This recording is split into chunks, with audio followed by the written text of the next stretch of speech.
This is Parenting for the Everyday, a podcast dedicated to meeting parents in the trenches of parenthood.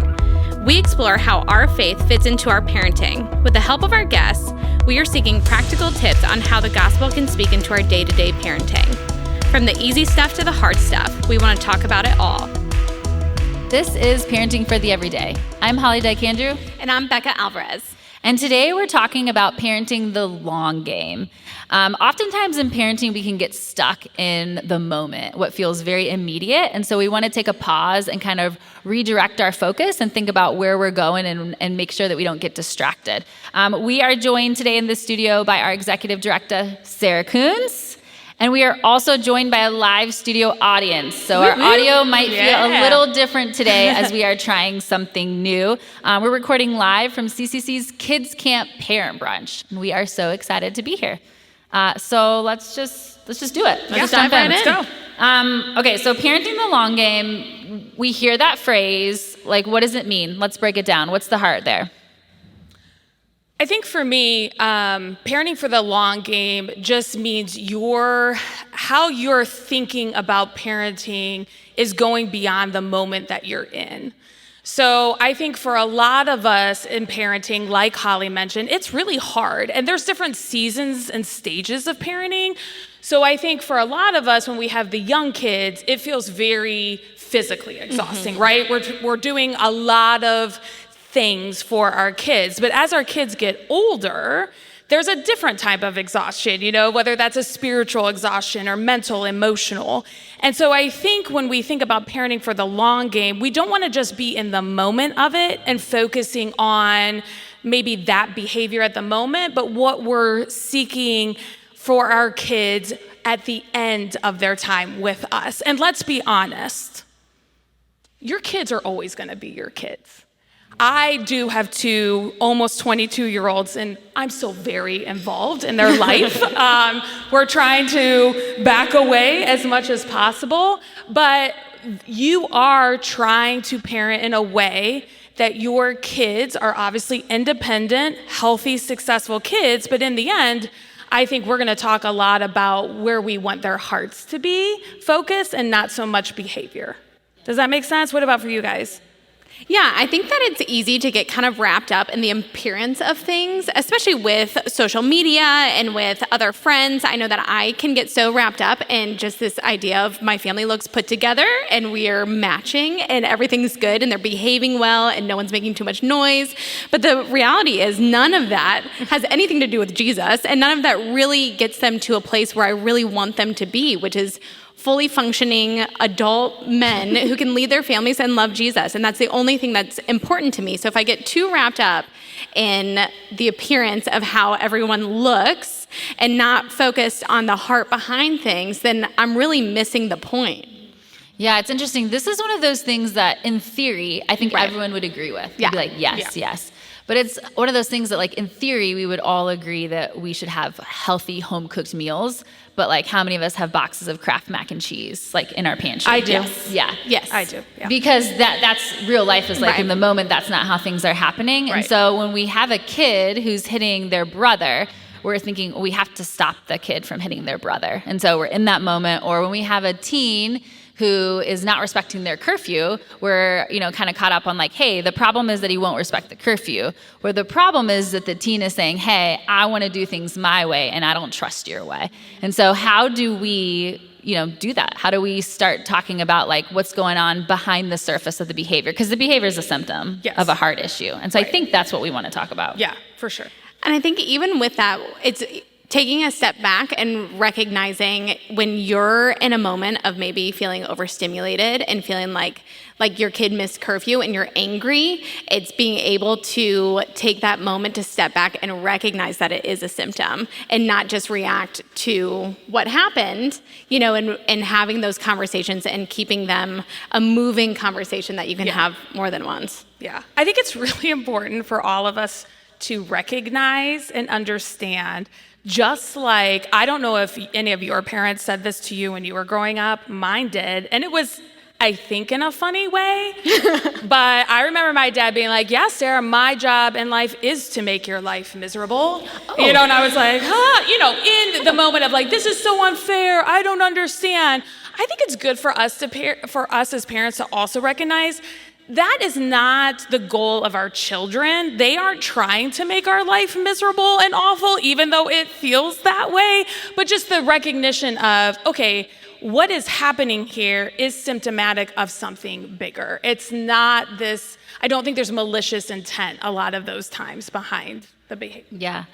I heard an analogy this week that said, if you just parent the behavior, you pull the weed, but you leave the root. Ooh, and so then when you think through when they're adults, that root then grows right back up. Right. And you haven't really done what you wanted to do. Yeah. So I thought that was good. Okay, so how do we do it? Are we supposed to Oh, you want us to answer that? Let's open it up to the audience. Great, Let's great. have them participate and tell I have us. toddlers. You guys got to teach me. How do we do it? Okay, here's the thing. I think let's first acknowledge that that's a really hard question. Yeah. And just because we're up here with the mics and we might have answers that sound polished or things that we've thought through, we are not getting it right all the time. It's really, really hard, and we up here are missing too. I just think we should give that disclaimer. That is really good. Yeah. I mean, did you say first and foremost it starts with us? Yeah. Right? So sure. we can't give what we don't have. And so if we don't have a real faith or a genuine faith or a faith that we are actively living out, then we cannot expect our kids to develop that either. And so it has to start with our patterns and our behaviors before we can, encourage that in our kids. Yeah, 100%. I think that we need to make sure as parents, as moms and dads, grandmas, grandpas, that you have a right relationship with the Lord and that you are prioritizing what that means. I think we talk a lot, at least I talk a lot about with my kids. I think we even talk about this in student ministries, that it's really easy to be close to Jesus or maybe adjacent to Jesus, but that's very different than having an actual relationship with Jesus, where that changes everything that you do. It changes the conversations, the way that you parent, the way that you interact with your kids. So that is something I think we can talk more about, what that looks like and what that means to have a relationship with Jesus. But part of that is that it means I am not focused on the, I guess I would say, worldly successes that I think in our culture we very much get caught up in, right? So I think if you have school-age kids, you're thinking through maybe the academics or relationships that they have and them being successful in those. As your kids get older, maybe it's sports or, theater or dance or whatever it is. And I think if we're focused there, we're missing so many other things. Like you kind of said about the weed with the root, we're missing the root, we're missing the heart, right? So your child could be really successful in school, in their hobby, in their sport, but if their heart isn't being changed, then that is where you're going to suffer a lot of consequences of that. And I think you're right. If that's not happening in your life and that's not being modeled for them, you're going to put yourself at a disadvantage. Yeah. Yeah, one thing I learned recently is this idea that parenting, it doesn't happen in these like big monumentum moments. And so let's say that kid that broke curfew, they come back and I'm like, man, I'm really going for the heart, I'm having this. And then the next night they break curfew again. And you're like, well, that conversation, that was useless. Yeah. But I think we do that. I do that. I think like, man, we had such a good talk. I have a teenager. I'm like, we had such a good talk. This is so good. And then the next day, again, I feel like, okay, maybe it wasn't so good. But instead, it's like this series of conversations and behaviors. We always say on parenting is more caught than taught. And so we have all these little things. And so when we're showing them how to give grace, when it doesn't feel good to give grace. When we're showing them when a problem happens, the first thing we do is we go to prayer instead of, wherever else we might go. Or we're doing, probably one of the hardest things of like, we're showing them how to ask for forgiveness when we've done something wrong. That is all part of this modeling and this part of like, hey, we're treating the behavior, we're treating the heart and not the behavior. Yeah. Yeah, and I think it's having accountability with each other and recognizing that we're not perfect people and we're not perfect parents, and really trying to demonstrate in all different ways, especially as they're young, and saying that consistency from babies on of trying to teach them these values early on. And like you said, having more caught than taught and making sure that our priorities are in line. If you have a kid that you don't want to be on screens, but you're always on your phone, that's something that you need to kind of take accountability for and recognize your own behavior, because our kids are really looking to us on how they should act. And just trying to keep that in mind. Of course, we're not perfect and there's going to be struggles, but I think if you have that mentality, then you can take a step back and recognize where some behaviors are coming from. Right. And then I do want to say, like, this is what we mean by parenting the long game. Yeah. It's not the big moments that you were saying. Right. It's all the little moments. So parents, this is a lesson, perseverance. You need to be faithful. You need to continue to do the hard things, have the hard conversations, and it is in the everyday moments. And I know that gets really hard.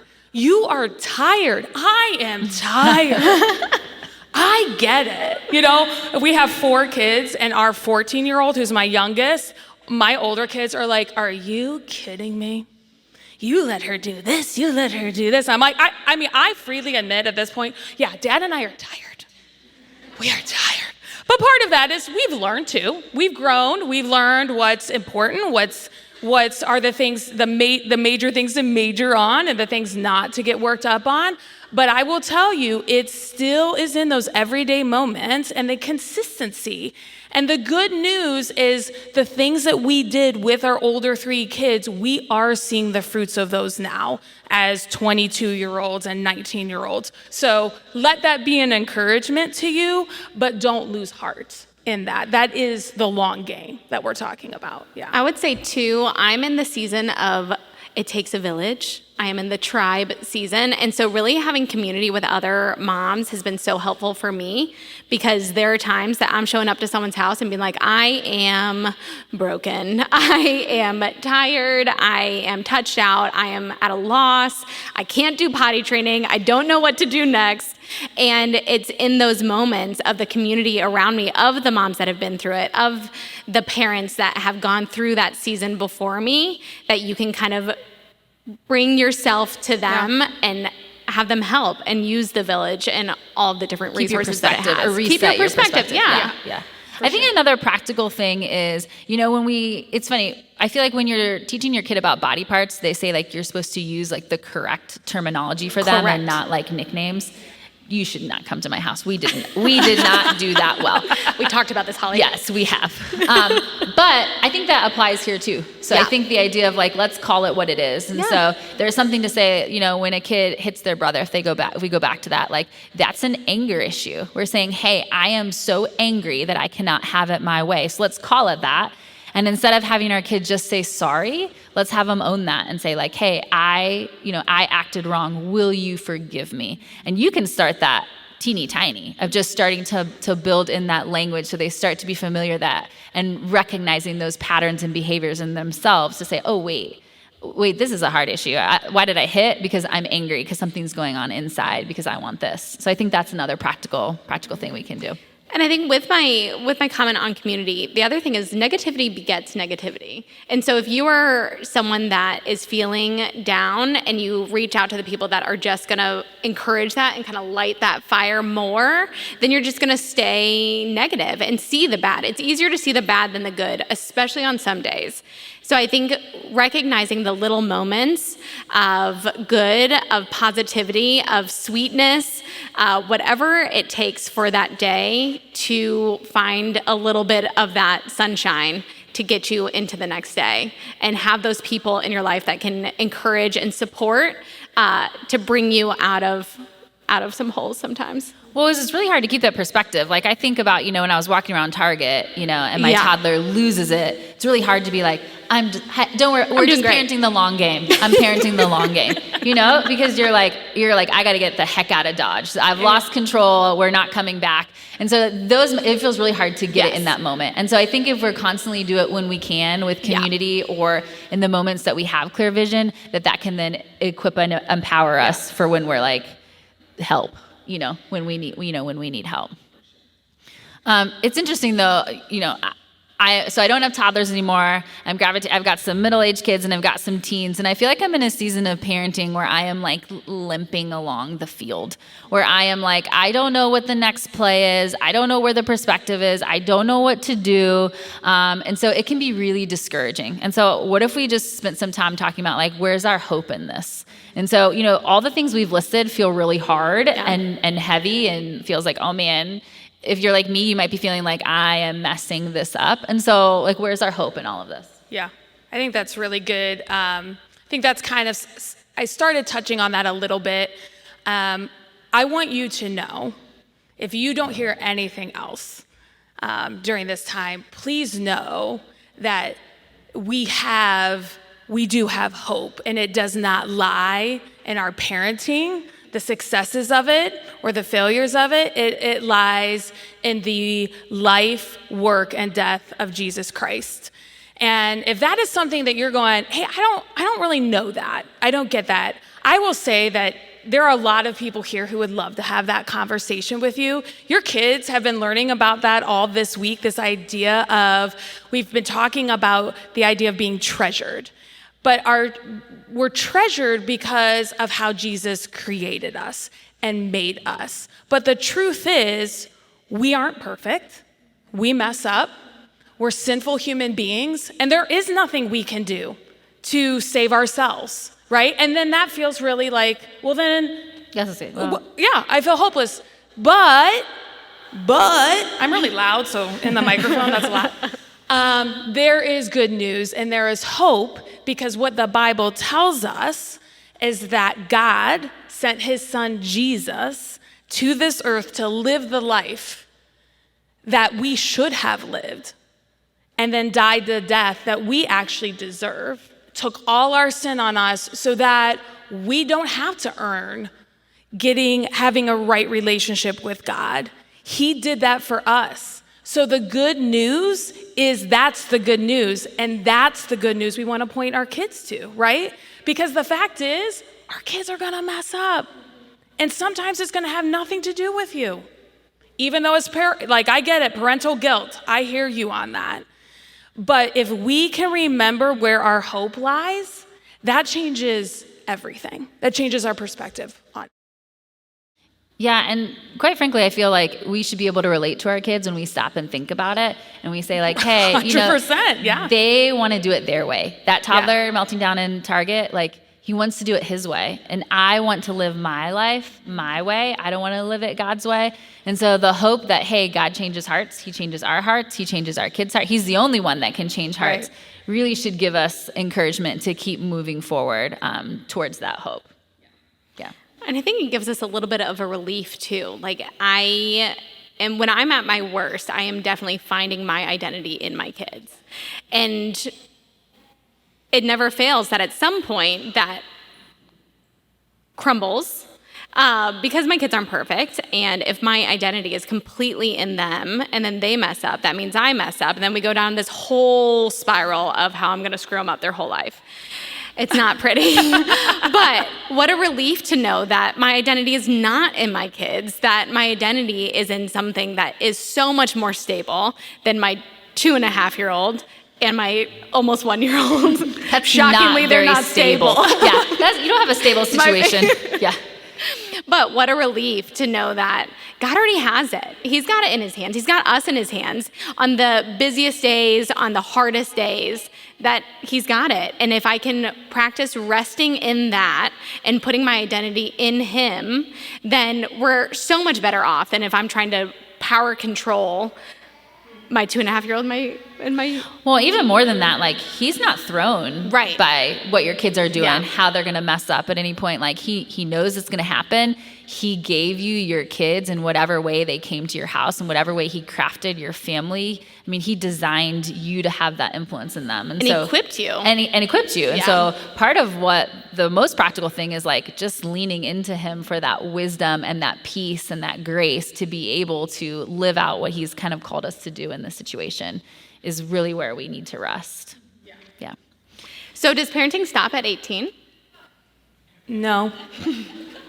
I I wish it, TBD. That is not reassuring for I some of know. us. We've had this conversation before, and I always tread very lightly with parents of younger kids because I don't want to scare or intimidate. I don't even know. But in God's grace, He really takes us on a journey in our parenting, right? And gives us what we need. But it really doesn't. I think when we talk about the long game, I think many of you in this room could talk about the fact that your parents still are very much a part of your life and influential and all those things. It changes, parenting definitely changes, but it is one of the best gifts right now to be able to watch my sons and my daughter follow Jesus on their own. Now, let me clarify, does that mean they have not made a mistake or made a bad decision or a wrong choice? 100% no. Absolutely. But they're learning who God is through the hard things. And I get to still walk alongside them and point that out to them and say, look at how God has been faithful in this, or look at where He was in that. And because we have parented the long game, they get that. And now they're going to the Word of God and they're on their knees praying because that is what they have seen. And I want you to know the fact that they have watched their dad and I go to the Word, be on our knees, is because we do that because we know we can't do it on our own. We need Jesus. We need the Lord to get us through. Just like everything we've been talking about, our hope is in Him. And that I hope is really good news and really freeing for a lot of people because we don't have to own it. It's not ours to own. Yeah. That's a great place, I think, to wrap it up as we kind of conclude, parenting the long game. The long game is longer than maybe some of us thought. We learned that. Yeah. But the idea is that we are in this together. So let's encourage each other and let's encourage each other to rely on the one who's going to let us finish the race. Exactly. This has been Parenting for the Everyday. Make sure you tune in next time. This is actually the last episode of season 2. We will be taking a break for the remainder of the summer, and we will be back in October with season 3. We can't wait to connect with you then. In the meantime, don't forget you can always follow us on social media at Parenting for the Everyday.